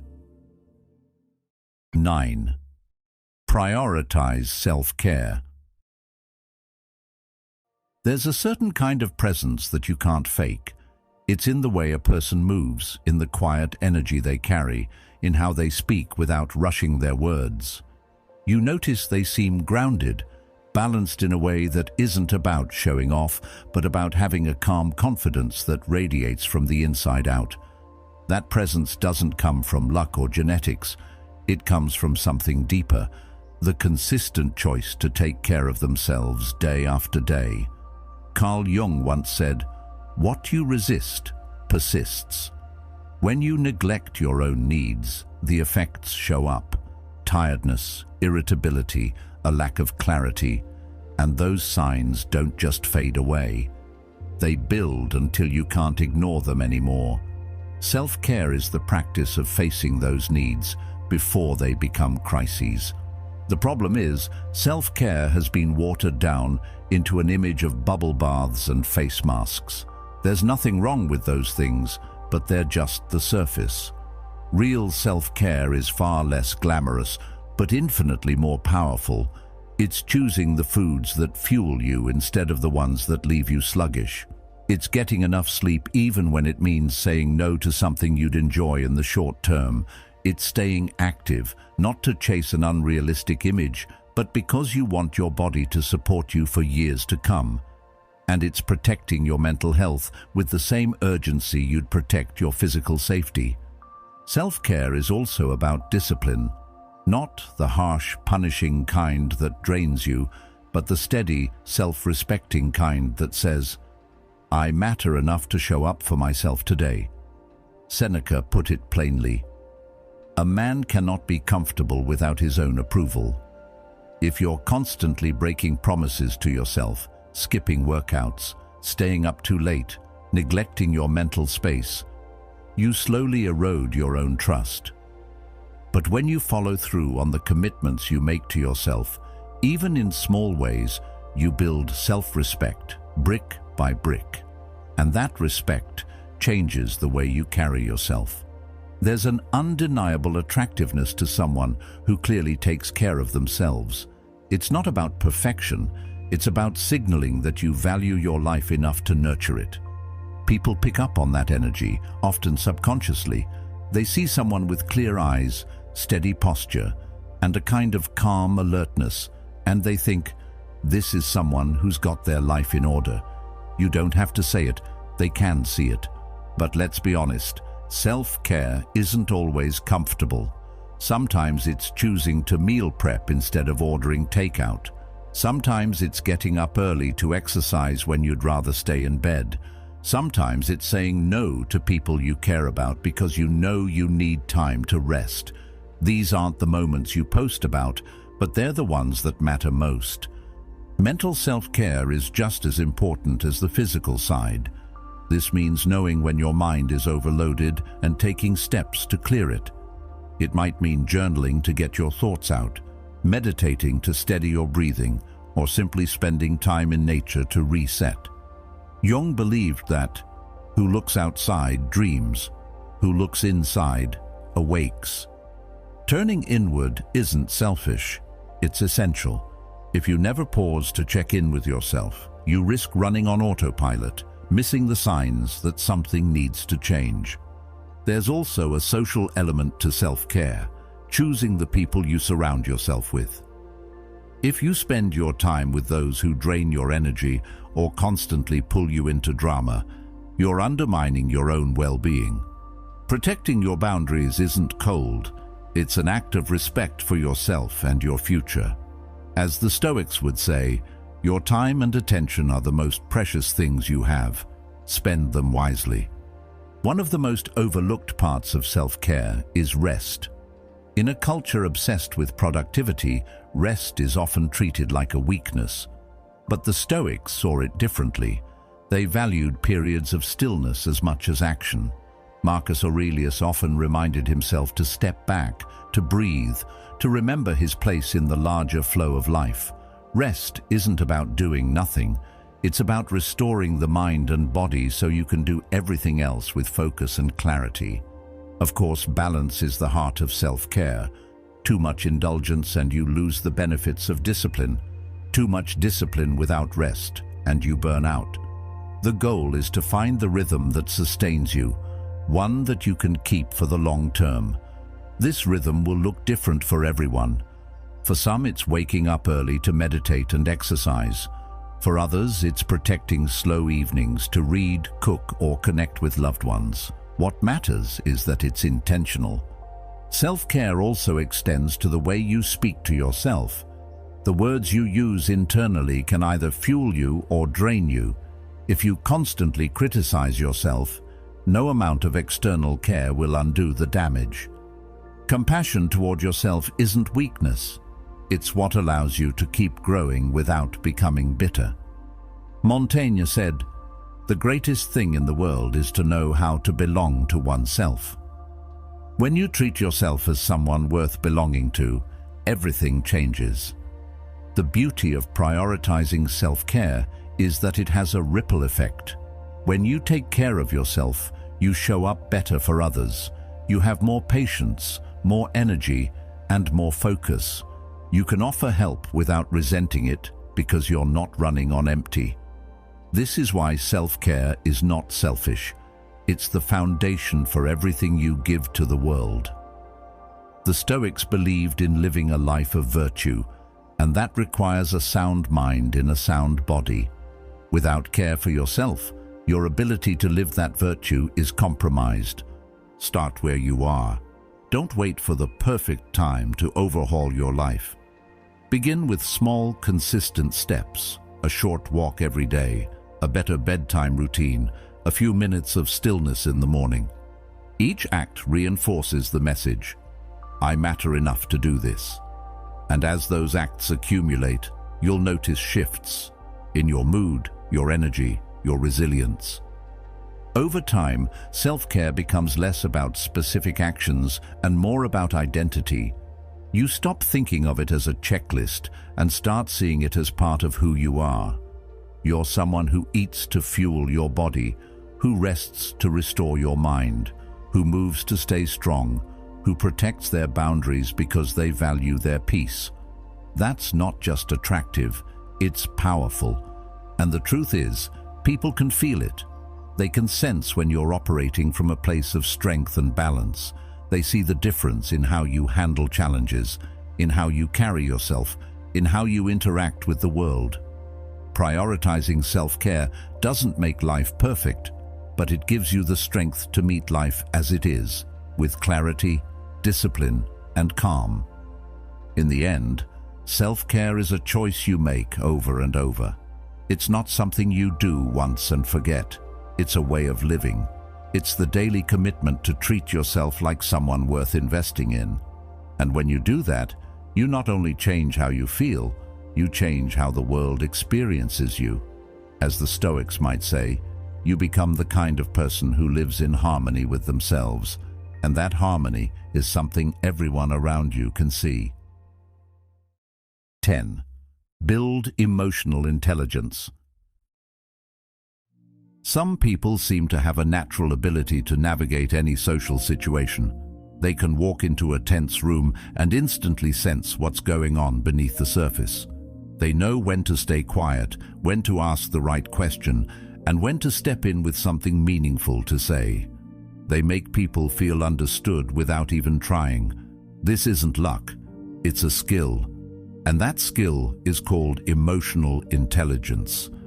At its core, emotional intelligence is about awareness, awareness of yourself, awareness of others, and awareness of the environment you're in. The Stoics understood this long before the term existed. Marcus Aurelius wrote, "If someone is able to show me that what I think or do is not right, I will happily change, for I seek the truth, by which no one was ever truly harmed." This is emotional intelligence in action, the humility to be corrected without defensiveness, and the ability to adapt without losing yourself. The first part of building emotional intelligence is self-awareness. You need to understand your own emotional patterns, what triggers you, what calms you, and how your moods influence your behavior. Without this, you'll constantly be at the mercy of your reactions. Seneca said, "We are more often frightened than hurt, and we suffer more in imagination than in reality." If you can pause long enough to question your initial emotional response, you create space between feeling and action. In that space, you gain control. The second part is self-regulation. This doesn't mean suppressing your emotions or pretending you don't feel them. It means knowing how to manage them so they serve you, not sabotage you. Think about the difference between reacting and responding. A reaction is immediate, fueled by raw emotion. A response is deliberate, guided by thought. Next comes empathy, the ability to understand what others are feeling, even if they don't say it outright. This is where reading the room comes in. You notice subtle shifts in tone, body language, and energy. You pay attention to what's not being said. Empathy isn't about agreeing with everything or feeling what someone else feels. It's about acknowledging their experience without judgment. When people sense that you get them, they open up. They share more honestly. They trust you. This trust is one of the most valuable forms of influence you can have. Another element of emotional intelligence is social awareness, the ability to sense the dynamics of a group and adapt to them. This means knowing when it's your turn to contribute and when it's best to hold back. It means recognizing when a joke will land and when it will offend. It means noticing when someone is being left out of the conversation and inviting them in. Michel de Montaigne once said, "The greatest thing in the world is to know how to belong to oneself." Social awareness begins with that self-belonging. When you're secure in yourself, you can focus more on the needs and cues of others. Relationship management is where all these skills come together. Once you can understand yourself, regulate your emotions, empathize with others, and read the social environment, you can guide interactions toward positive outcomes. This is not manipulation, it's leadership. It's the ability to bring calm to tense situations, resolve conflicts without unnecessary damage, and help people feel valued even when you disagree with them. Marcus Aurelius advised, "The best revenge is not to be like your enemy." In moments of conflict, emotional intelligence gives you the strength to rise above petty reactions and choose responses that serve the bigger picture. Building emotional intelligence takes practice, and it starts with slowing down. Instead of rushing to speak, take a breath. Instead of assuming you know what someone means, ask. Instead of matching someone's anger with your own, lower your voice and steady your tone. These small adjustments compound over time, transforming the way people experience you. One of the most underrated parts of emotional intelligence is curiosity. When you approach people and situations with the intent to understand rather than to judge, you naturally become more attuned to the emotional undercurrents around you. This skill doesn't just make you more likable, it makes you more effective in every area of life. In business, emotional intelligence helps you negotiate better, lead teams more effectively, and build strong professional relationships. In friendships and family life, it helps you avoid unnecessary conflicts and deepen your connections. In your personal growth, it keeps you from being controlled by fleeting emotions, allowing you to act from your values instead of your impulses. The payoff of building emotional intelligence is huge. People will start to see you as someone they can rely on, not because you're always cheerful or agreeable, but because you're steady. You don't add chaos to the room, you bring balance. You're not unpredictable, you're grounded. And in a world where so many are quick to react and slow to think, that calm, thoughtful presence is rare and deeply attractive. If you want to start developing this skill, begin with 3 simple practices. First, pause before you respond, especially in moments of stress. Second, pay attention to the emotions of others without making it about you. Third, reflect daily on your own emotional patterns, what triggered you, what you handled well, and what you could improve next time. Over time, these habits will sharpen your awareness and control, making emotional intelligence a natural part of how you operate. 11th, be consistent and reliable. It's easy to make promises. Words cost nothing. You can agree to meet someone, commit to a project, or promise to help, and in that moment, it feels effortless. But follow through. That's where the real weight lies. The truth is, consistency and reliability are rare today. Plans are cancelled with a quick text. Promises are forgotten when something more convenient comes along. And yet, when you find someone who shows up exactly when they said they would, who does exactly what they promised, no matter how small, it leaves an impression that lasts. Carl Jung once said, "You are what you do, not what you say you'll do." Reliability turns your words into proof. Without it, your words are just noise. Being reliable is not just about keeping appointments or meeting deadlines. It's about becoming the kind of person others know they can count on in both the big and small things. If you say you'll call, you call. If you commit to a responsibility, you follow through, even when it's inconvenient. Seneca once said, "A promise must never be broken." That doesn't mean life won't throw obstacles in your way. Of course it will. But consistency is measured in how you handle those moments. Do you make excuses, or do you find a way to keep your word? Reliability builds trust faster than almost anything else. Trust is not formed in a single grand gesture. It's formed in the small, repetitive acts that prove your dependability over time. Think about the people you trust most. Chances are they've shown up for you again and again, not just when it was easy, but when it was difficult. That's the foundation of deep relationships. Consistency also signals discipline. It shows you're capable of making a decision and sticking with it, even when your mood changes or the initial excitement fades. Most people skip the second part. They set goals, make plans, but abandon them at the first sign of discomfort. The reliable person pushes through. They understand that commitment means staying the course, not just when it's inspiring, but when it's mundane.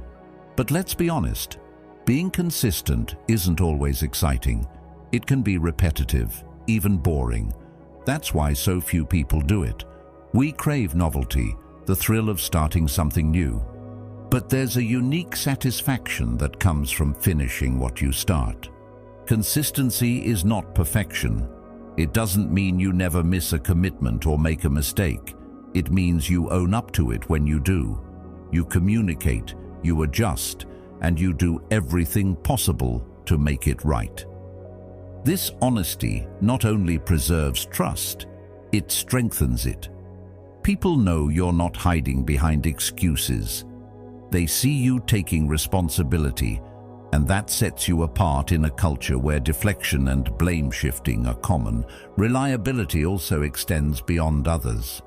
It starts with the commitments you make to yourself.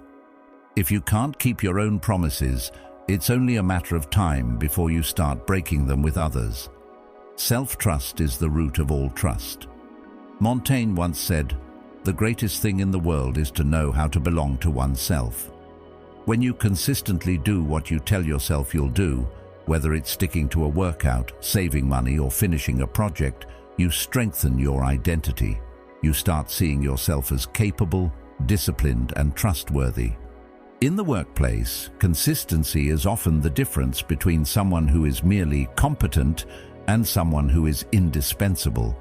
A reliable colleague doesn't just meet deadlines, they meet them without needing to be chased. They don't require constant supervision because their results speak for themselves. Over time, they become the person others turn to when something truly matters. That kind of reputation is priceless. It can't be built overnight, but it can be destroyed quickly if you break your word. Reliability also creates stability in relationships. When people know they can count on you, they feel safe. Safe to open up, safe to rely on you, safe to plan with you. It doesn't matter if it's a friendship, a romantic relationship, or a professional partnership. Trust is the glue that holds it together, and consistency is what keeps that glue from drying out. There's also a quiet confidence that comes from being reliable. You don't have to overcompensate with grand gestures or constant reassurance because your actions have already built your credibility. People know you'll be there, and that knowledge is powerful. It makes you someone they trust with responsibility, someone they respect without hesitation. Of course, reliability comes with boundaries. You can't be reliable for others if you overcommit and burn yourself out. Part of consistency is knowing your limits and being honest about what you can take on. The Stoics valued moderation for this reason. It's better to do fewer things with excellence than to scatter yourself across too many commitments and fail to deliver. If you want to strengthen your reliability, start with small commitments. Show up on time. Respond when you say you will. Deliver on simple promises, like returning a borrowed item or following through on a casual plan. These small acts create a pattern, and patterns become reputation. Once people see that you can be trusted in the small things, they'll trust you with bigger responsibilities. In a world where flakiness has become normal, reliability is a quiet superpower. It doesn't make the loudest noise, but it leaves the deepest impression. People remember the ones who showed up, not just once, but every time. In the end, being consistent and reliable is about integrity.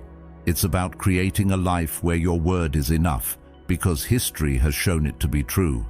And in a time when trust is fragile, that kind of dependability is not only rare, it's invaluable. When you choose to live this way, you stop being just another voice in the crowd. You become the person people can build on, the one they know will be there, no matter what. And that's a legacy worth leaving. 12. Speak less, mean more. Some people can speak for 10 minutes and leave you with nothing to remember. Others can speak for 30 seconds and change the way you think about life. The difference isn't vocabulary or volume, it's intention. It's knowing that words carry weight and choosing to use them with care. We live in a world where talking has become cheap. Every second, thousands of conversations happen online and offline, most of them filled with noise. But noise is not meaning. The ability to speak less but say more is a rare skill, and it's one that commands attention without ever asking for it. Speaking less doesn't mean being detached or cold. It means being thoughtful. It means not rushing to respond the moment someone finishes speaking. It's pausing, considering the weight of your words, and then delivering something that actually contributes to the conversation.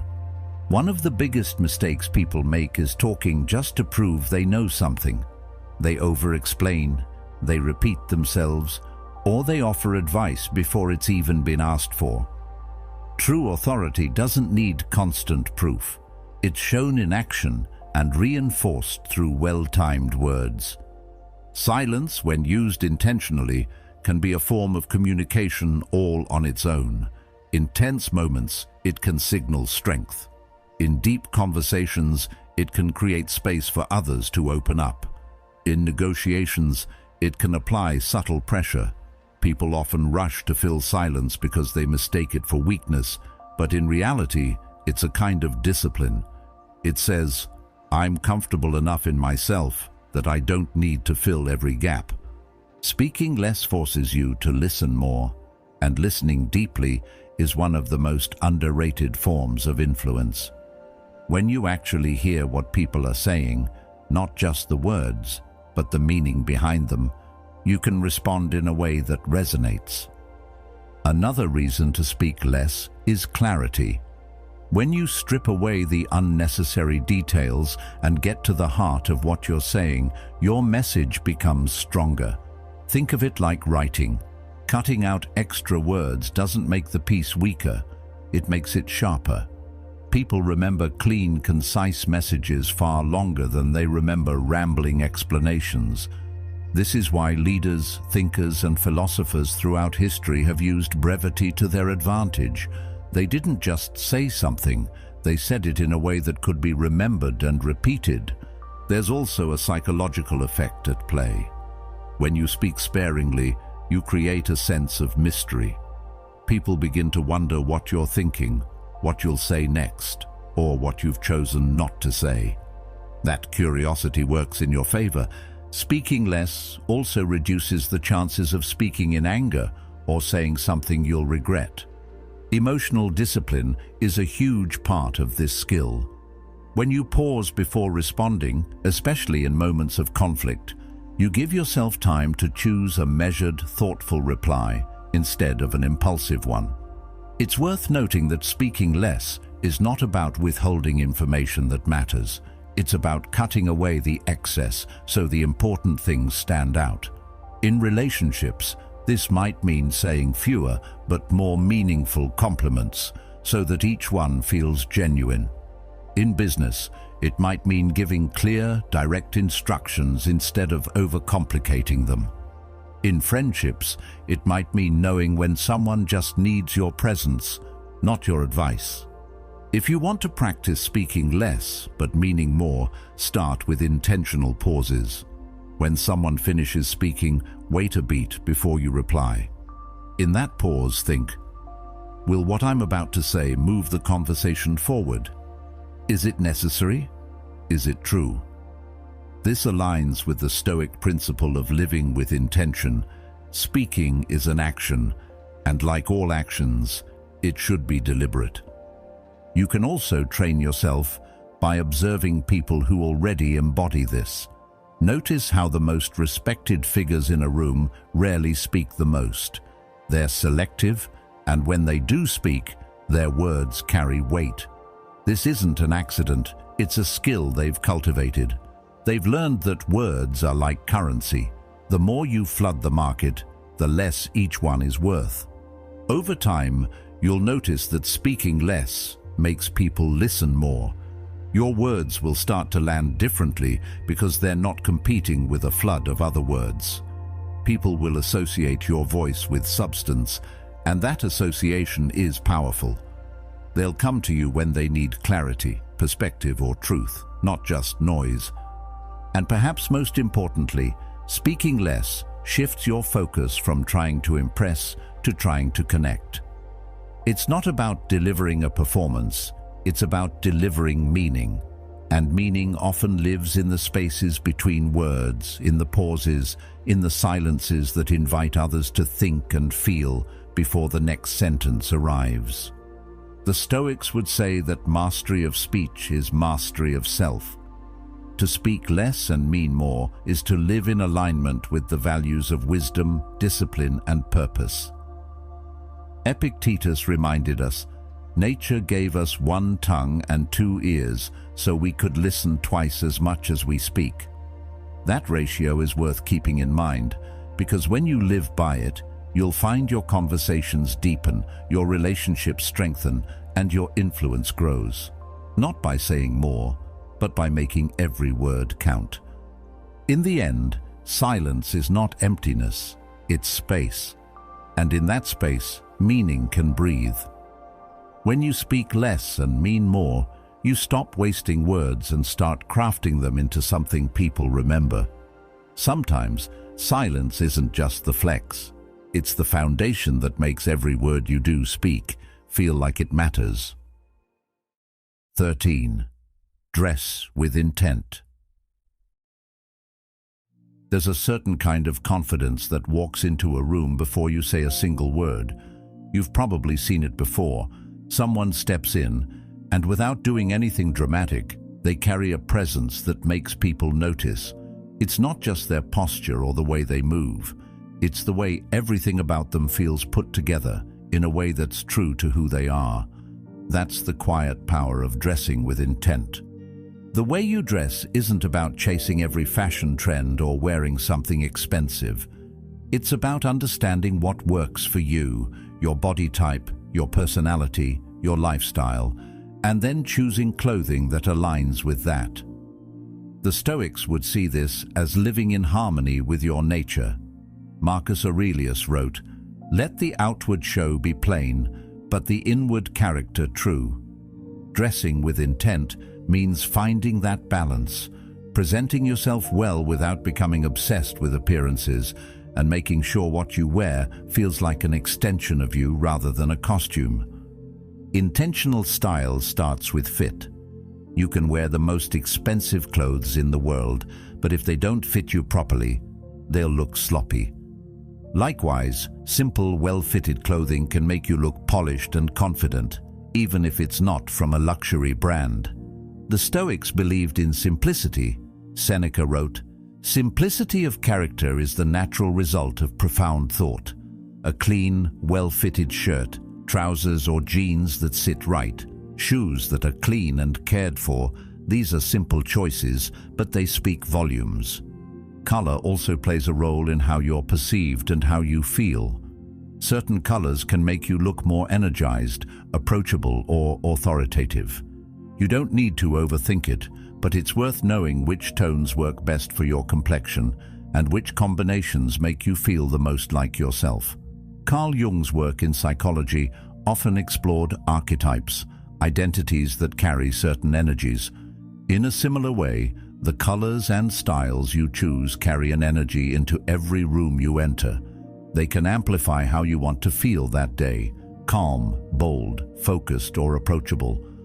Another part of dressing with intent is consistency. Your style doesn't have to be rigid, but it should be recognizable. Think of it as your visual signature, something people start to associate with you over time. This doesn't mean you wear the same thing every day, but that there's a clear thread connecting your choices.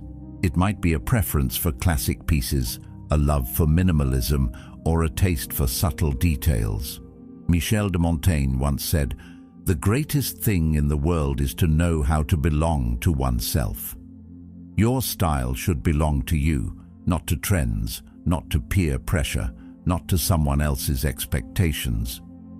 Dressing with intent also means preparing for the day you're about to have.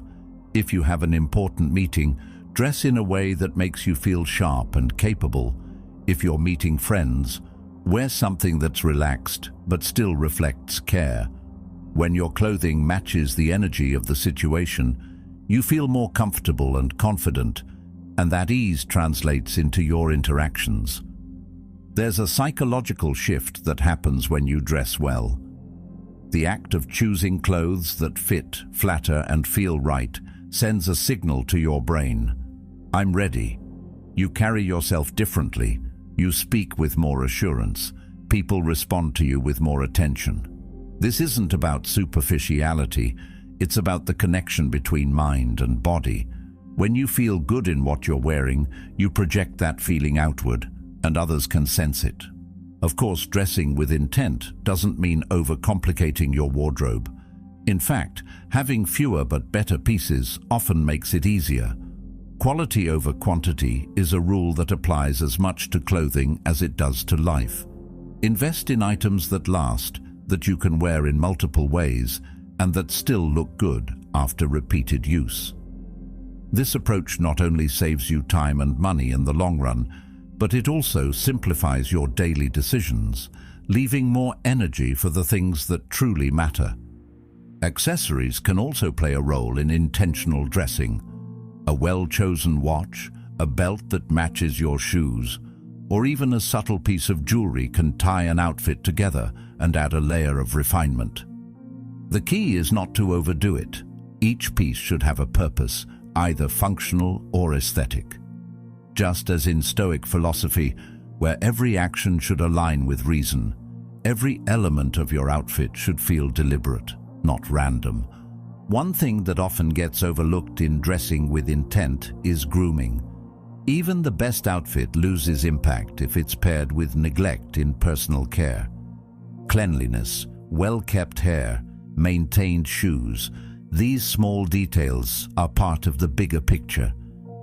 Seneca reminded us, a well-governed mind can be recognized by the moderation of its speech and the simplicity of its dress.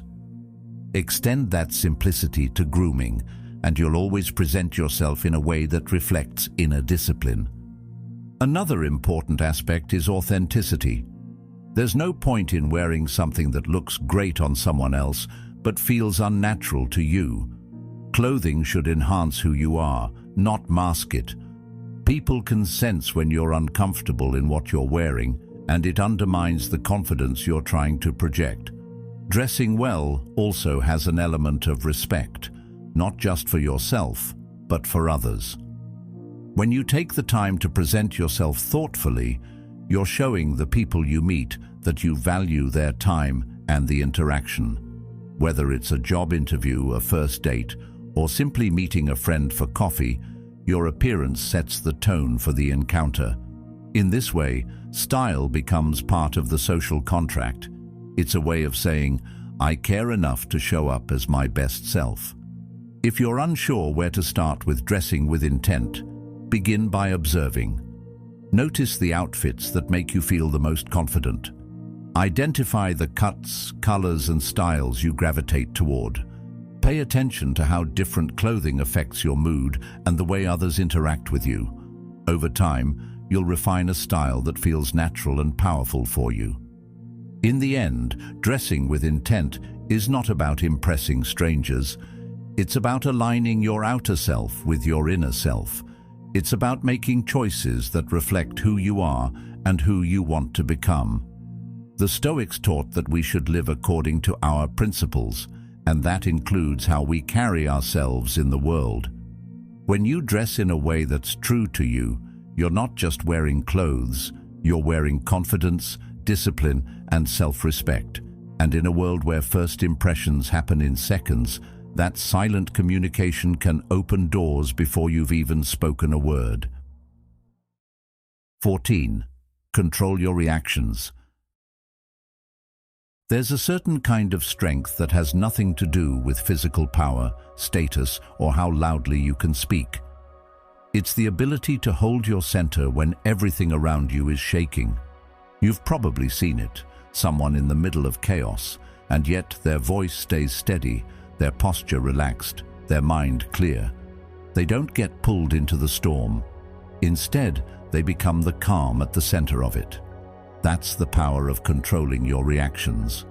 We live in a world that rewards instant responses, quick comebacks, rapid opinions, emotional reactions. People are encouraged to speak before thinking and act before reflecting. But the Stoics saw this as dangerous.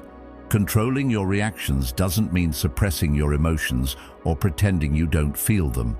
It means being aware of them, understanding where they're coming from, and choosing how to express them in a way that serves you instead of sabotaging you. This kind of composure is magnetic. People naturally trust and follow those who can stay grounded when things get difficult. Think about leaders you admire.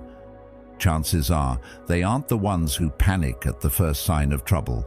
They're the ones who can take in the full picture, assess the options, and respond with clarity. Their calm makes other people calmer. Their steadiness creates stability for those around them.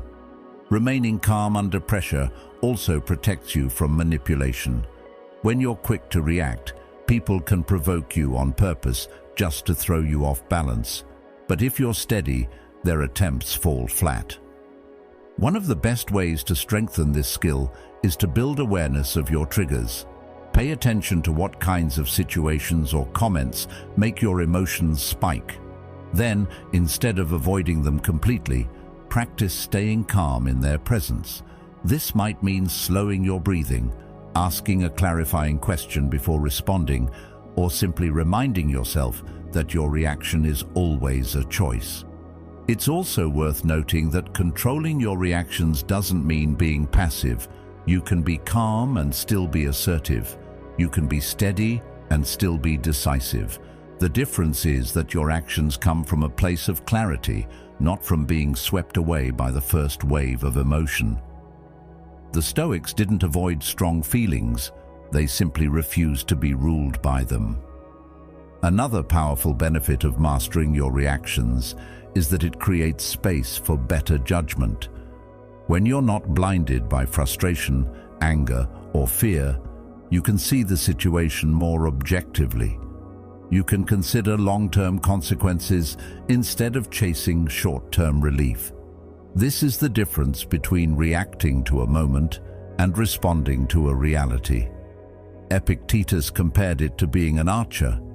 Once you release the arrow, you can't control it anymore. Your control lies in how you aim before you let go. In relationships, controlling your reactions builds trust. It tells people they can approach you without fear of explosive responses. It means disagreements can stay productive instead of turning destructive. This doesn't mean you never show emotion. It means you choose how and when to show it so that it strengthens the connection rather than damages it. Montaigne once said, "The greatest thing in the world is to know how to belong to oneself." Owning your reactions is a big part of that belonging. Even in everyday life, this skill pays off. Whether it's a delayed flight, a rude comment, or an unexpected setback, keeping your composure means you stay in control of your time and energy. You don't waste hours replaying the situation in your head or crafting imaginary arguments. You accept what's outside your control and focus on what you can influence next. That's a deeply Stoic way to live, not avoiding discomfort, but meeting it with steadiness. If you want to start strengthening this ability, begin with your body. When you feel your emotions rise, slow down your breathing, relax your shoulders, drop your jaw. Physical relaxation signals to your mind that you're safe, even in tense situations. Then, give yourself a question to create distance from the heat of the moment. Will this matter in a week? In a year? This tiny pause can be enough to shift you from reaction to response. Over time, people will start to notice. They'll realize you're not the kind of person who gets thrown off easily. They'll come to see you as dependable in crisis, thoughtful in conflict, and measured in decision-making. This doesn't just make you more respected, it makes you more effective in everything you do. The Stoics would argue that self-control is the foundation for all other virtues. Without it, Your wisdom is clouded, your courage is reckless, and your justice is inconsistent. With it, you can navigate life with the kind of grace and strength that others admire, but can't always name. In the end, controlling your reactions isn't about suppressing who you are. It's about becoming the master of how you show who you are. It's about turning raw emotion into refined action. And when you can do that, when you can remain calm when the world tries to shake you, you become more than someone people like. You become someone they trust, someone they follow, and someone they remember. Because in a noisy, reactive world, your steadiness will speak louder than any outburst ever could. 15. Create space for yourself. There's something fascinating about people who don't seem to be everywhere all the time. They aren't constantly in your inbox. They're not always the first to respond to every message, and they're not showing up at every single event just to be seen. And yet, when they do appear, it feels like something shifts in the room. People notice. They listen more closely. Their presence feels intentional, not accidental. That's because they've learned a truth most people overlook. If you want your presence to hold weight, you have to create space for yourself. We live in an age of overexposure. Social media, constant messaging, and an expectation for instant replies have made us believe that being always available is a sign of connection or care. But in reality, being constantly accessible can work against you. It erodes your sense of independence, drains your emotional energy, and makes people take your time and attention for granted.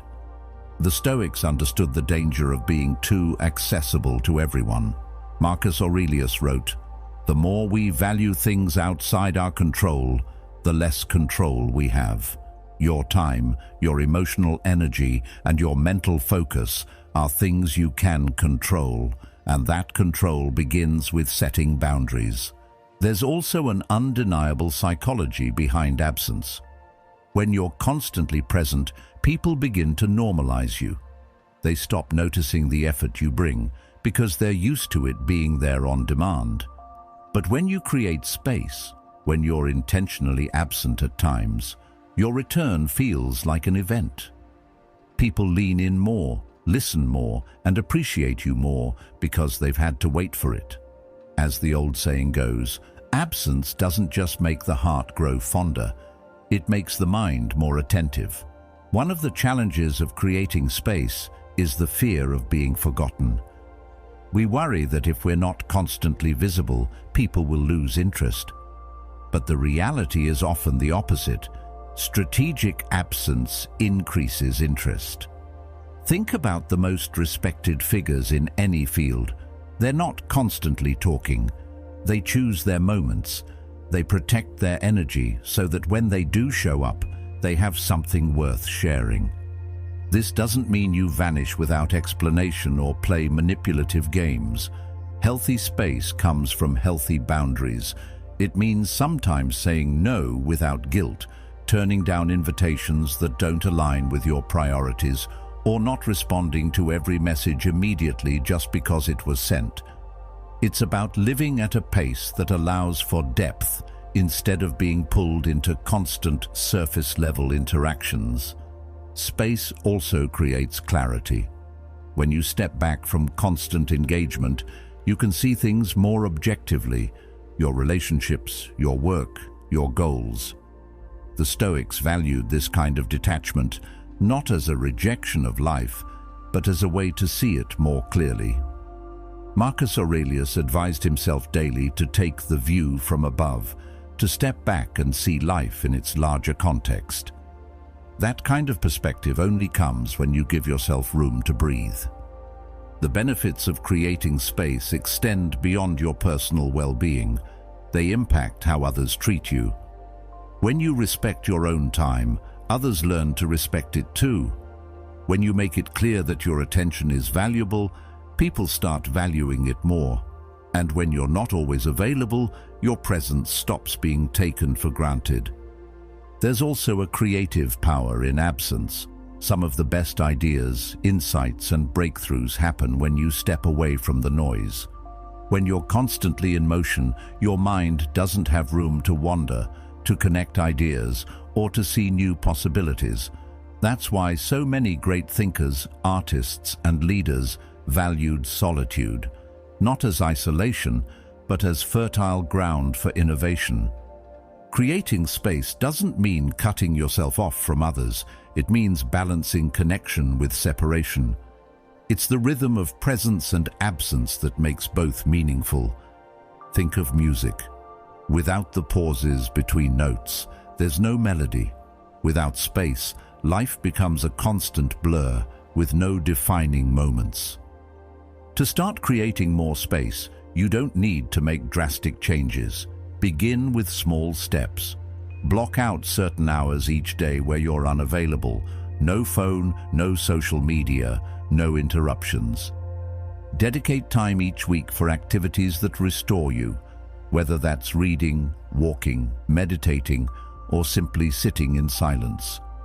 When you feel pulled into situations that drain you, ask yourself, is this the best use of my energy right now? That question alone can help you choose more intentionally. Over time, you'll notice that creating space changes the way you feel and the way others perceive you. You'll feel more centered, more in control, and more purposeful in your actions. People will start noticing the difference in your presence, not because you're there more often, but because when you are there, you're fully there. You're not drained, distracted, or stretched thin. You're engaged, grounded, and alive. In the end, creating space for yourself is an act of self-respect. It's a way of saying, I am not here to be consumed endlessly. I am here to live intentionally. It allows you to give more fully when you choose to engage, to preserve your energy for the moments that matter, and to let your presence carry the kind of weight that only comes from not being everywhere all the time. Because here's the truth, if you're always available, you become background noise. But if you create space, you become a voice worth hearing. Absence makes your presence not just valuable, it makes it unforgettable. And in a world that's constantly clamoring for more, that's one of the most powerful things you can give yourself. At the end of the day, the life you live is shaped less by what you chase and more by what you choose to